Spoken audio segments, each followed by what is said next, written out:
Hey guys, welcome to Tech Team channel. Hope you guys having a nice day.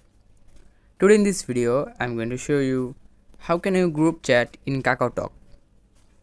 So at first, just go to the KakaoTalk app. Now in the KakaoTalk app, click in the bottom second icon here, chat icon. After clicking it, click on the top right, this plus icon with chat.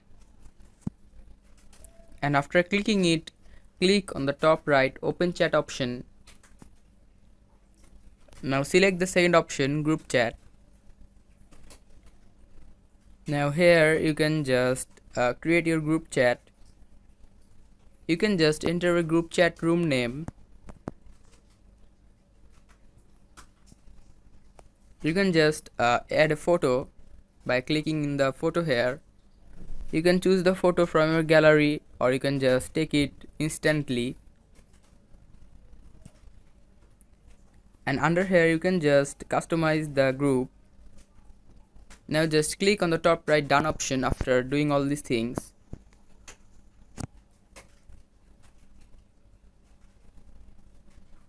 And here you can see I have just successfully created a group in KakaoTalk.